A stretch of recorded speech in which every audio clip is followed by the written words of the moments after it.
Olá pessoal, aqui quem fala é o Arthur e hoje o tema da nossa conversa vai ser o método clínico centrado na pessoa, que é um tema extremamente importante, é um pouco mais longo, mas que eu acredito que vai valer bastante a pena. Imaginem vocês a seguinte situação, que algum de vocês já foi consultar com algum profissional de saúde, médico, nutricionista ou outro profissional qualquer, e que você chegando lá você tinha uma determinada demanda. Você esperava, por exemplo, que fosse passada uma determinada medicação para sua dor de cabeça. E chegando lá, o profissional não só não passou essa medicação para sua dor de cabeça, como decidiu focar em alguma outra coisa. Focou no fato de você ser diabético, por exemplo. Existe uma grande possibilidade de, em uma situação como essa, você sair com uma certa frustração, uma insatisfação dessa consulta. Isso é bastante comum e é por isso que hoje eu estou oferecendo, junto ao meu colega Walter, para você, a possibilidade de a gente começar a modificar essa realidade, para que a gente consiga aumentar a satisfação dos nossos pacientes, que a gente consiga atingir as demandas que eles têm também e que a partir disso a gente atinja melhores resultados em saúde. Para a gente falar do método clínico centrado na pessoa, talvez a primeira pergunta seja o que é o método clínico? Atualmente é muito mais comum que as pessoas conheçam essa expressão e isso é um lado positivo, significa que as áreas da saúde estão evoluindo para uma abordagem cada vez mais centrada nos pacientes e menos centradas nos próprios profissionais. Mas vejam só o meu caso,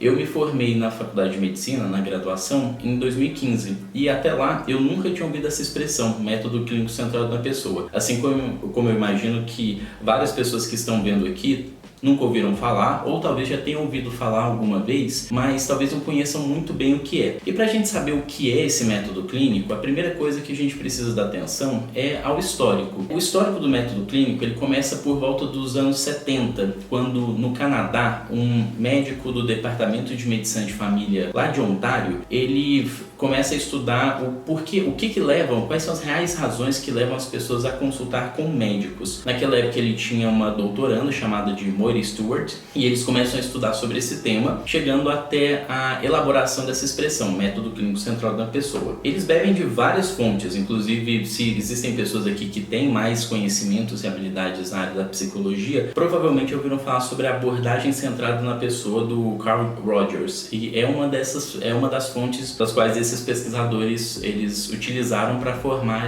o método clínico. E nos anos 80, um médico visitante lá da África do Sul, um médico de família da África do Sul, o Joseph Levenstein, ele também contribui para a formação do que a gente chama hoje de MCCP, que é o método clínico centrado na pessoa. A diferença do porquê a gente chama de método e a gente não chama de abordagem centrada na pessoa é porque quando a gente fala da abordagem a gente se restringe mais ao modelo com que a gente imagina que uma consulta, um atendimento em saúde vai ser realizado. Quando a gente está falando de método, a gente fala sobre a implementação. Então, um dos objetivos dessa aula de hoje é exatamente que você não só conheça, mas que você tenha instrumentos o suficiente para conseguir utilizar esse método clínico centrado na pessoa na sua prática diária, e por isso ele é um método. Além disso, a gente precisa entender que o fundamento mais básico do MCCP é o compartilhamento de poder.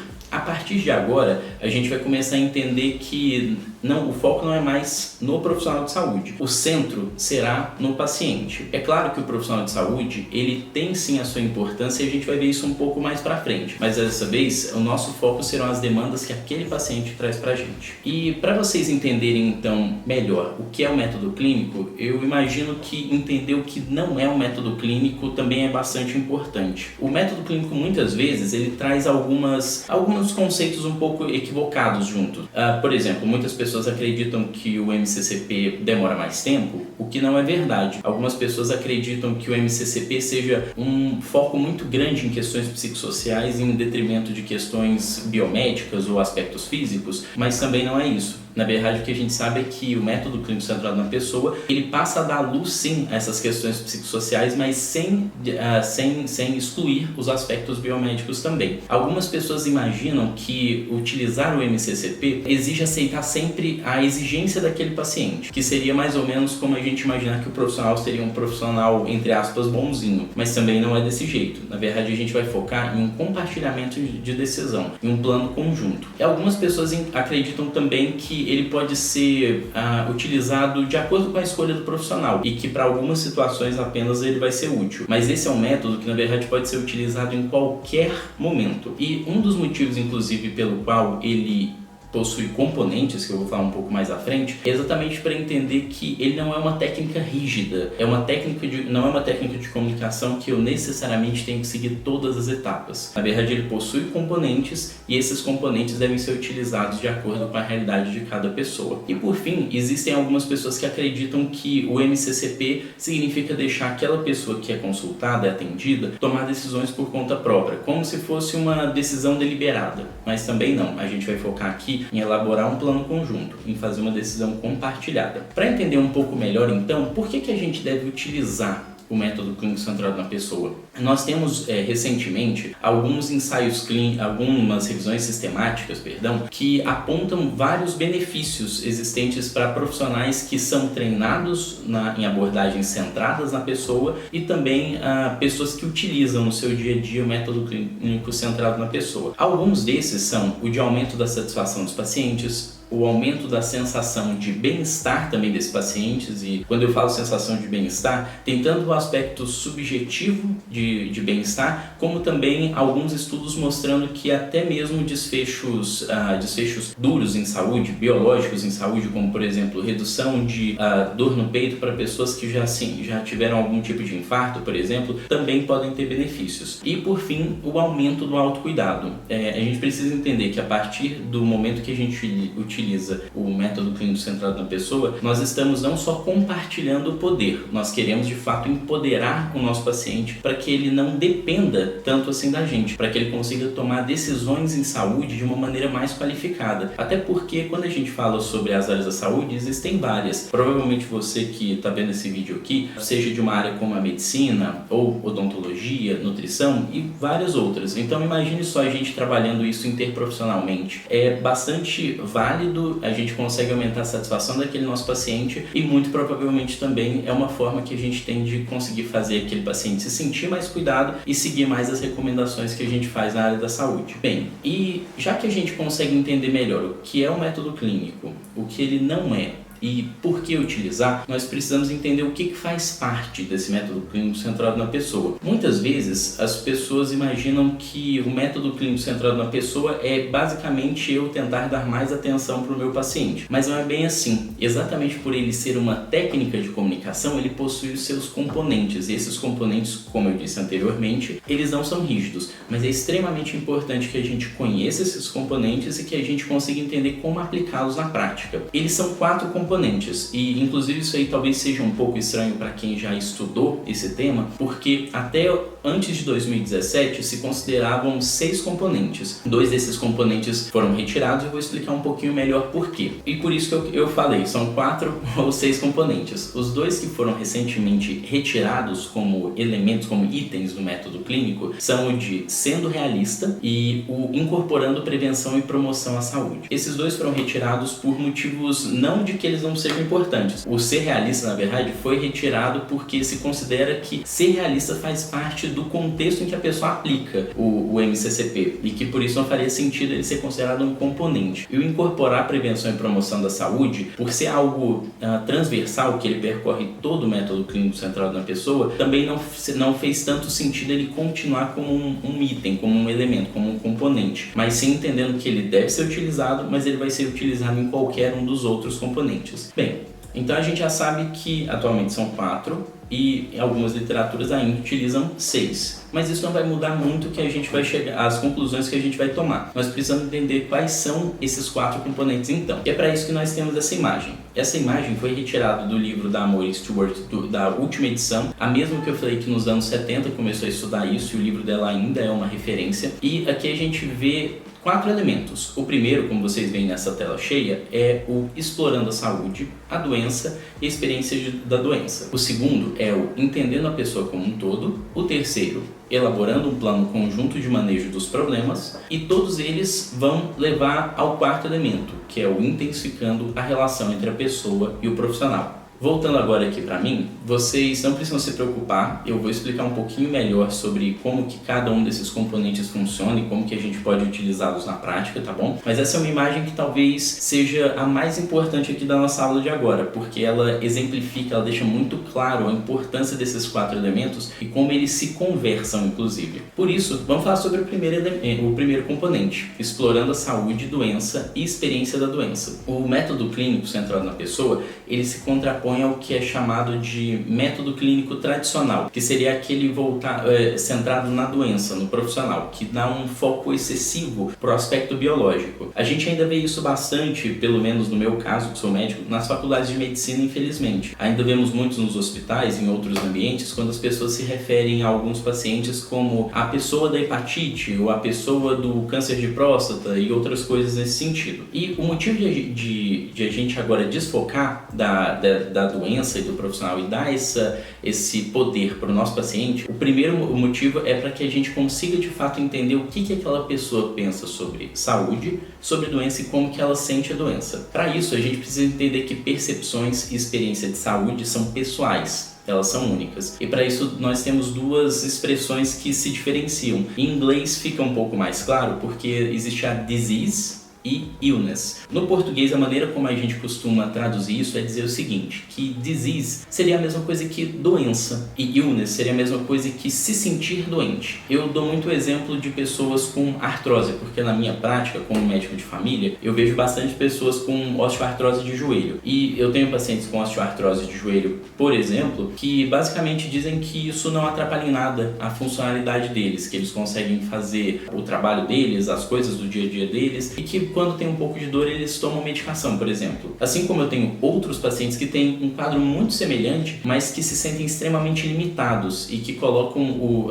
papel de ter que tomar um remédio, por exemplo, para a dor, como um grande sofrimento. Isso já deixa bem claro, assim, sobre como que uma mesma doença, uma mesma disease, ela produz sensações, expressões de doença, illness, diferentes, tá bom? Então, a gente consegue perceber, não existe, talvez existam as mesmas diseases, as mesmas doenças para várias pessoas, mas ninguém consegue expressar da mesma forma de outra pessoa. É até um dos motivos pelos quais eu costumo dizer assim, que nenhuma gripe é igual à outra, no final das contas. E para a gente entender na prática como aplicar esse primeiro componente, nós temos aqui um acrônimo bem interessante, que ele é formado pelas dimensões de experiência da doença, que são sentimentos, ideias, funcionalidade e expectativas. Esse acrônimo é o acrônimo CIF, e esse CIF é algo que vale muito a pena você levar para o seu dia a dia no atendimento. Sentimento seria mais ou menos o seguinte, qual é a preocupação, qual é o medo que a pessoa tem com aquilo. Voltando para a questão da gripe, às vezes alguém pode ir com gripe e não ter qualquer tipo de preocupação. A pessoa foi consultar simplesmente porque ela vinha sentindo febre, dor de garganta e precisa de alguma coisa para aquilo. Mas também existem pessoas que talvez virão com gripe e terão um grande medo, no nosso caso atual, de que seja, por exemplo, um coronavírus. Ideias. As ideias, elas seriam o que a pessoa pensa sobre aquilo.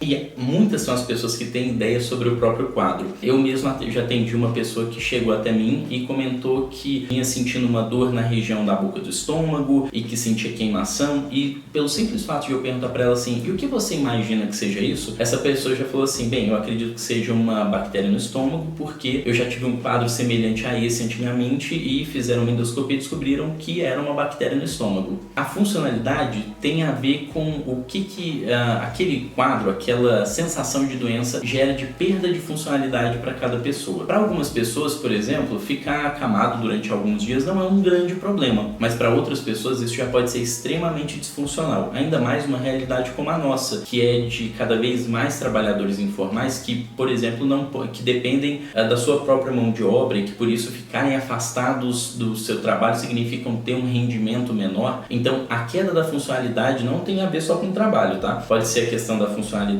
social, a funcionalidade sexual, mas para cada pessoa aquilo pode atrapalhar a funcionalidade de uma maneira. Uma forma de a gente perguntar sobre a funcionalidade seria dizer para a pessoa, bem, você que está sentindo essa gripe, por exemplo, você acredita que esses sintomas estão te prejudicando a fazer alguma coisa no seu dia a dia? E por fim, as expectativas. Muitas são as pessoas que esperam algo daquilo que está acontecendo com elas, esperam algo que nós, profissionais de saúde, vamos fazer por elas. Então, imaginem novamente geralmente esse caso da pessoa com gripe que chega para consultar e ela tem o medo de que seja um quadro de pneumonia, por exemplo. Por isso ela espera que a gente peça uma radiografia para ela. Esse é um exemplo. Então, vejam só, sentimentos, eu estou falando sobre as preocupações, os medos que aquela pessoa tem sobre aquilo que levou ela à consulta.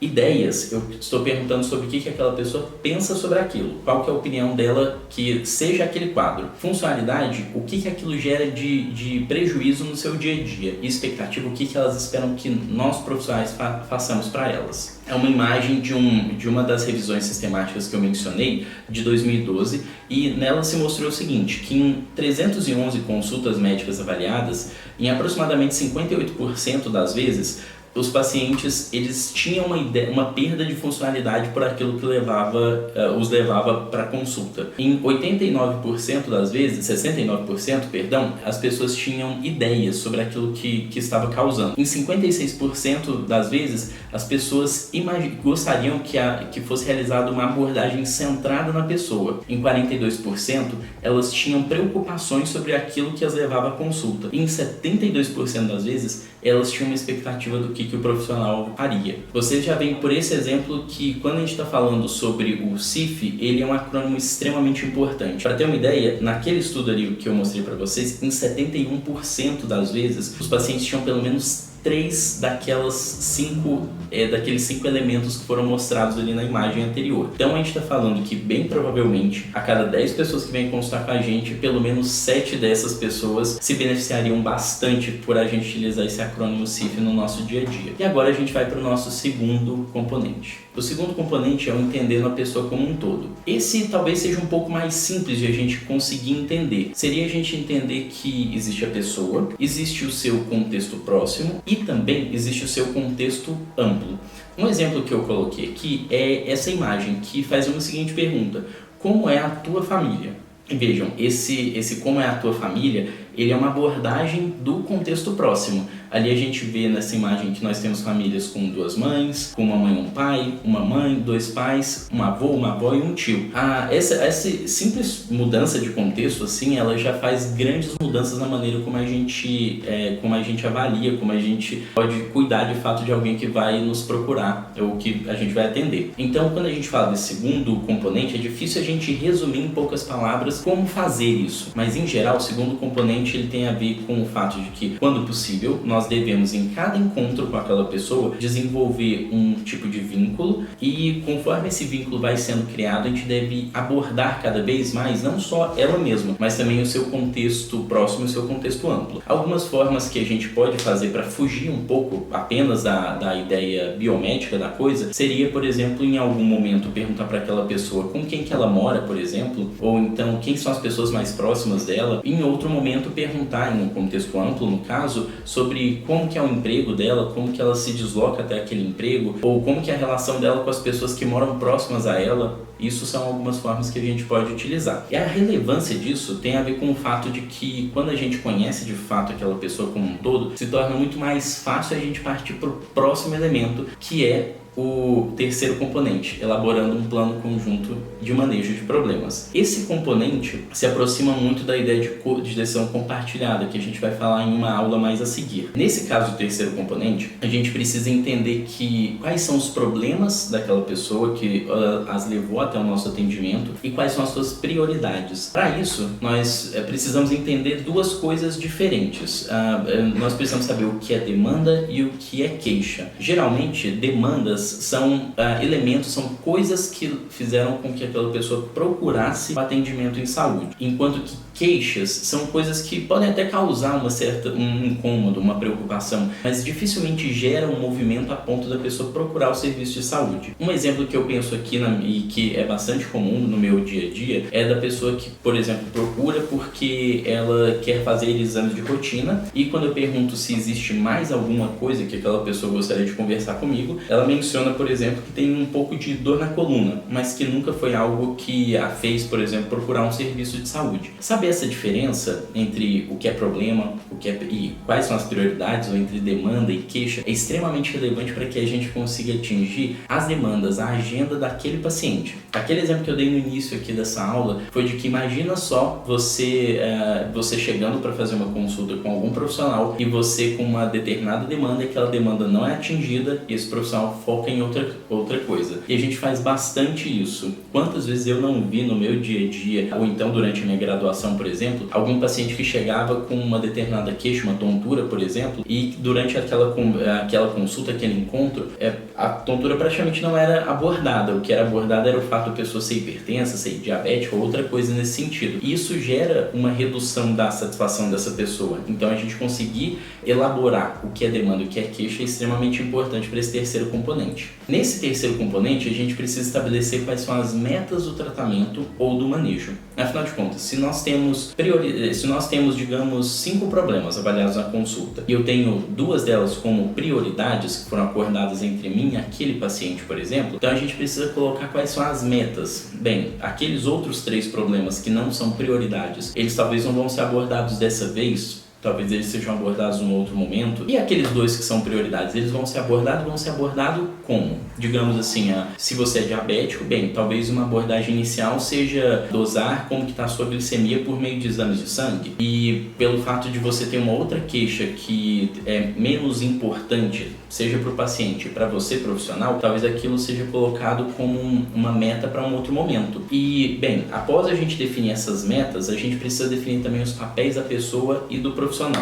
Vamos pegar novamente um exemplo do exercício físico. Eu costumo dizer bastante para os meus pacientes o seguinte: bem, olha, eu acredito que fazer exercício físico no seu caso seria muito importante. Se aquele paciente também pensa assim e ele topa em fazer o exercício físico, nós já começamos a dividir algumas metas. Quais são as metas? Então, digamos, fazer caminhadas durante meia hora, 3 a 5 vezes por semana, por exemplo.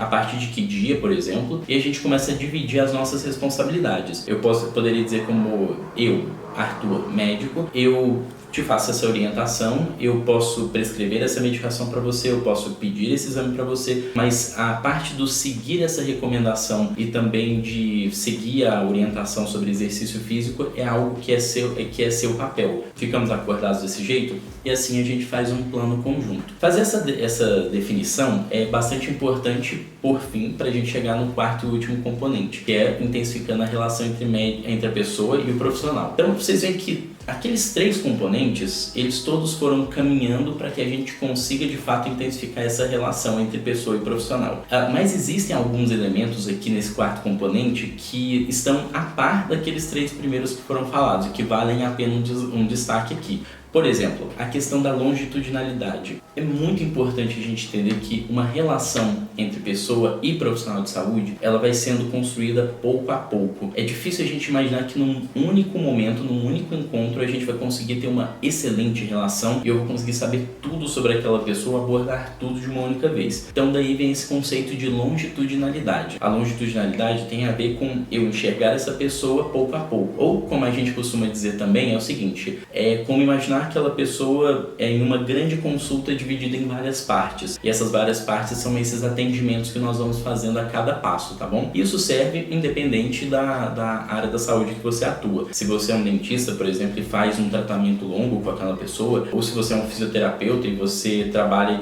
com alguma área relacionada à estética, por exemplo, e outras áreas quaisquer que sejam do setor saúde. A relação, ela vai sendo desenvolvida também conforme a criação de compaixão e empatia. E é claro que não tem uma fórmula para a gente desenvolver compaixão e empatia, mas é interessante que quanto mais a nossa relação vai sendo construída, mais empáticos nós vamos nos tornando, mais nós vamos nos colocando no lugar dos nossos pacientes e mais ainda essa relação vai melhorando. E o compartilhamento de poder. O compartilhamento de poder tem a ver com aquele fundamento básico que eu mencionei para vocês e que ele deve ser sempre lembrado no método clínico centrado na pessoa. O método clínico centrado na pessoa, ele tem a ver com eu compartilhar o poder. A partir de agora, quem está no centro daquele poder é o meu paciente. Não sou eu e não é a doença dele. E é claro, nós temos papéis relevantes ali para auxiliar em todos esses componentes, para auxiliar nas tomadas de decisão, mas no final das contas, os papéis de cada um têm que ser muito bem definidos. E por fim, o autoconhecimento. Isso aqui fala diz em relação a você, profissional que está assistindo esse vídeo. O autoconhecimento tem a ver com o fato de que a gente precisa muito saber sobre nós mesmos, das nossas demandas também, o que a gente espera dos nossos pacientes. Em um outro momento, momento a gente vai falar mais sobre a questão de comunicação em saúde e sobre comunicação não violenta. E lá nós vamos explicar um pouquinho melhor algumas estratégias de como nos autoconhecermos melhor. Porque a partir do momento que eu sei o que eu espero daquele meu paciente, quais são os sentimentos por trás disso, eu consigo gerar muito menos transferência e contra-transferência e, consequentemente, oferecer um cuidado bem melhor. A gente está partilhando de um caminho agora que nós vamos, no qual nós vamos tomar decisões juntos. A gente não deixa aquela pessoa sozinha, mas também não somos nós sozinhos que tomamos as decisões aqui.